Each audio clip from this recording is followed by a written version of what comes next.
Merhabalar, kanalıma hepiniz hoş geldiniz. Kanalımdan selamlar, sevgiler sunuyorum. Evet arkadaşlar, yine bir tığ işi çalışması ile sizlerle birlikteyiz. Bu videomda sizlere yumuşacık duracak, gerçekten güzel, şeker gibi bir modelle geldim arkadaşlar. Hemen şöyle modelin anlatımı için elimde bu şekilde hemen göstereyim. İpim var. İpimin kalınlığı, inceliği ise bu şekilde. Tabii ki sizler kalın ipler kullanabilirsiniz. Hemen etiketimi de göstereyim. Etiketimiz Alize Angora Gold ipimiz arkadaşlar, bu şekilde. Evet, burada da tığ numaraları vesaire. Renk kodumuz ise 185. Güzel tatlı bir rengimiz var. Tığ numaram 1.30 milimlik tığ kullanacağım. Sizler İpinizin önerdiği tığları kullanabilirsiniz. Evet, Bismillahirrahmanirrahim diyelim ve başlayalım. Tığıma ipimi sabitledim. Zincir üzerine kuruyoruz modeli arkadaşlar. Modeli kurabilmek için 1, 2, 3, 4, 5, 6, 7, 8, 9, 10, 11, 12, 13. 13 ve 13'ün katları artı bir zincir çekerek modelinizi kurabilirsiniz. Evet, ben zincirlerimi çekip geliyorum. Evet arkadaşlar, zincirlerimi çektim. Bu şekilde sizler de yapacağınız örgüye göre zincirlerinizi çekin. Buradan hemen elimi tuttum ve 6 zincir ekliyoruz arkadaşlar buraya. 6 tane zincirimi ekledikten sonra tığımın başına ipimi aldım. İlmek çıkartıyoruz her bir zincirimizden. Bir uzatıyorum.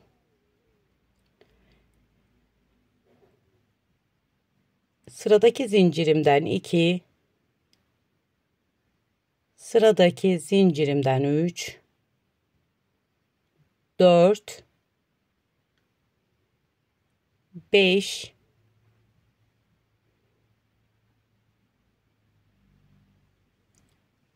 6, 7, 8, 9, 10, 11 ve 12. 12 tane ilmek topluyoruz. Tek seferde bütün ilmeklerimizi çıkartıp örüyoruz arkadaşlar. Bir zincir ile sıkıştırdım. Puf puf duran hoş bir görüntü oluşuyor. Şimdi burada devam ediyoruz. 6 tane zincir çekiyoruz yine. Sıradaki zincirime sık iğne olarak sabitliyorum. Tekrar 1, 2, 3, 4, 5, 6 zincir. Tekrar bu yapmış olduğumuzu yapıyoruz. Tığımın başına ipimi aldım. 1, 2,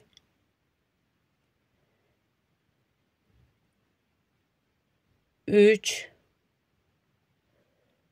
4, 5, 6, 7, 8, 9, 10, 11 ve 12. Tekrar hepsini birlikte topladım ve kapattım. Yine burada 1, 2, 3, 4, 5, 6 zincir çekiyoruz. Sıradaki zincirimizin içine sık iğne olarak batıyoruz.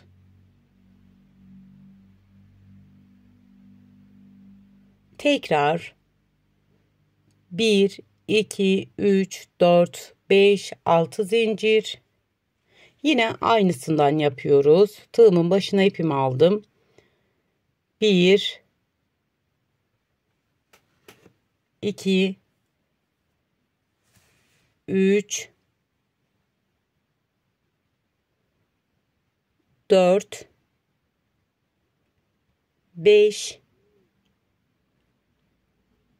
6, 7, 8, 9,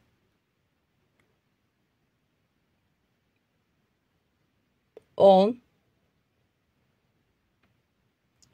11, 12. Tekrar hepsini birlikte kapatıyorum. Bir zincir ile sıkıştırıyorum. Şimdi burada yine 6 tane zincir çekiyorum. Son zincirime sık iğne olarak sabitliyorum arkadaşlar. Birinci sıramızı bu şekilde tamamlamış bulunuyoruz. Şimdi hemen ikinci sıramıza geçelim. Burada bir zincir çekip geriye dönüyoruz. Burada 1, 2, 3, 4, 5, 6 sık iğne yapıyorum. Hemen diğer zincirime geçiyorum. Yine 6 tane 1, 2, 3, 4, 5, 6. Her bir zincirimize 6'şar tane sık iğne yapıyoruz arkadaşlar. 1, 2, 3, 4, 5, 6. Hemen diğerine geçiyorum. 1, 2, 3, 4, 5, 6.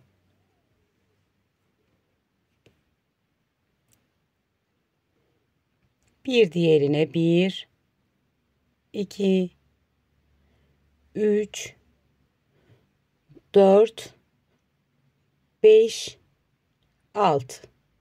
Yine kenardaki 6 tane zincirime geçiyorum. Buraya da 1, 2, 3, 4, 5, 6.'yı da hemen bu kenar kısma yapsın. İkinci sıramızı tamamlamış olduk. Şimdi arkadaşlar örneklerimiz yer değiştirecek. Yani kaydırma yapacağız. Tekrar modelimizin 3. sırasındayız. Burada 6 tane zincir çekiyoruz yine kenarda. Geriye döndüm. Burada yarım bir örnek kuruyoruz. 6 tane ilmek çıkartıyoruz. 1, 2, 3, 4, 5, bir tane daha 6. Burada yarım bir örnek kurmuş oluyoruz. Tek seferde topladım ve kapattım bir zincir ile. Burada tekrar 6 tane zincir çekiyorum. Hemen burada bir alt sırada yapmış olduğumuz modelin tam ortasından çok sıkı olmayacak şekilde bir tane sık iğne ile sabitledik. Tekrar hemen şöyle araladım ki buradaki ilmeğimiz çıksın. 1, 2, 3, 4, 5, 6 zincir. Tığımın başına ipimi aldım. 1, 2, 3, 4, 5,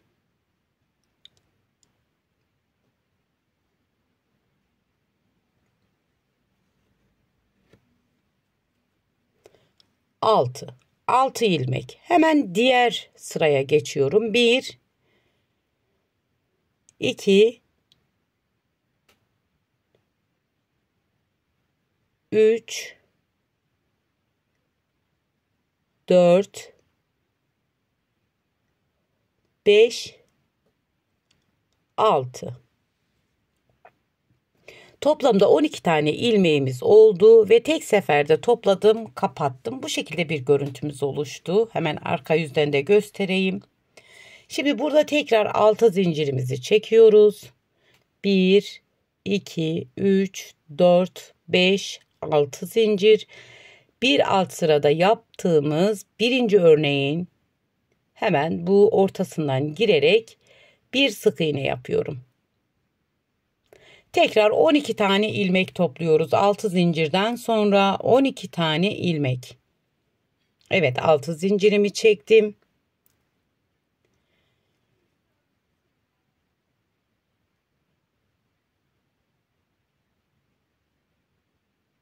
Tekrar buradan 1, 2, 3, 4, 5, 6, 1, 2, 3, 4, 5, 6. Tek seferde topluyorum ve bir zincir ile kapatıyorum. Sıkıştırdım. Tekrar 6 zincir çekiyorum burada. 1, 2, 3, 4, 5, 6 zincir. Yine hemen bu kısımdaki örneğimin tam ortasından girip bir tane sık iğne yapıyorum. Şimdi tekrar 6 zincirimi çekiyorum.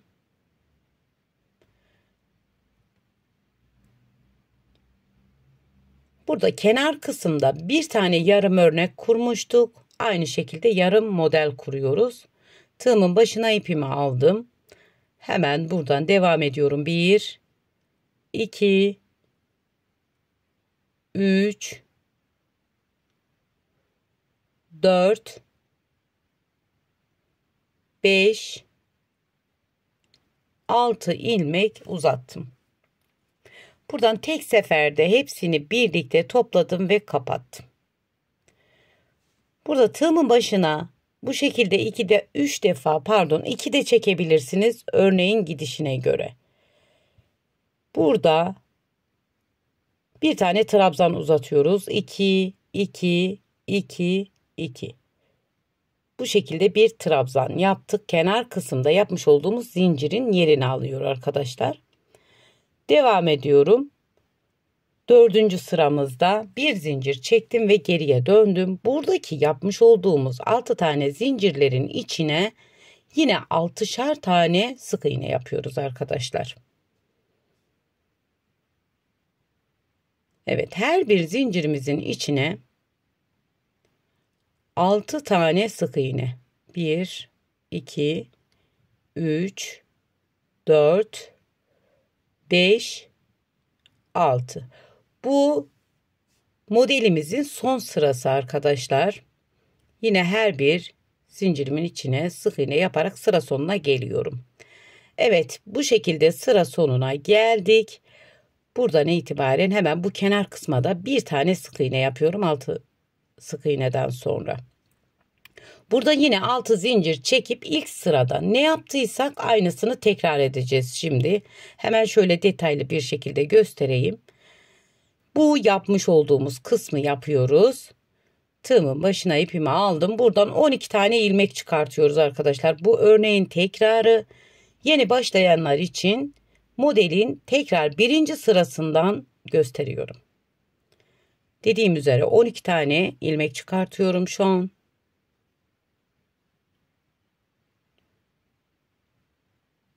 Modelimizi kaydıracağımız kısımda kenarlarda yarım örnek yapıyoruz.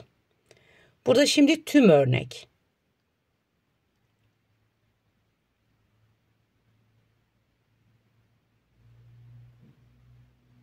Her bir sık iğnemin içinden ilmek alıyorum 12 tane olana kadar. Evet, hepsini birlikte topladım ve kapattım. Yine 6 tane zincirimizi çekiyoruz. Bir alt sırada yapmış olduğumuz hemen modelin tam ortasından girip bir sık iğne yapıp bu sıramızı da bu şekilde tamamlıyoruz arkadaşlar. Evet, tabii ki modelimiz ilerledikçe kendini gösteriyor. Şimdi ben büyük bir parça üzerinde sizlere modelimi göstereyim. Modelin ilerlemiş hali bu şekilde. Şöyle farklı açılardan göstermeye çalışıyorum. Gerçekten benim çok hoşuma gitti. Muhteşem bir model. Bebek battaniyelerinde kalın bir ip kullanabilirsiniz. Her bir açıdan farklı bir desenmiş gibi görünüyor. Dilerseniz yelek, ince ip ile bu şekilde yelek başlayabilirsiniz. Battaniye yapabilirsiniz. Eto şal yapabilirsiniz. Daha aklınıza gelebilecek her türlü tığ işi örgü alanında kullanabileceğiniz kolay, hızlı ilerleyen gösterişli bir model diye düşünüyorum. Evet, şöyle bir de ipimin üzerinde daha net görünecektir. Hemen bu şekilde göstereyim. Çok yumuşacık bir model arkadaşlar. Battaniyelerde süper duracağını düşünüyorum. İki renkte yapabilirsiniz bu modeli. Battaniye yapacak olanlar çoklu renkli de yapabilirsiniz. Her bir sırasında ip kopartması da olmayacaktır. Evet, şöyle tekrar yere koydum modelimi. Bu da sizlerle birlikte yapmış olduğumuz modelimiz. Evet arkadaşlar, bugünlük de bir videomuzun sonuna geldik. Bu aşamaya kadar beni izlediyseniz bir beğeni, bir yorum yapmayı lütfen unutmayın. Bir sonraki videomuzda görüşmek dileğiyle. Allah'a emanet olun. Hoşça kalın. Kendinize iyi bakın.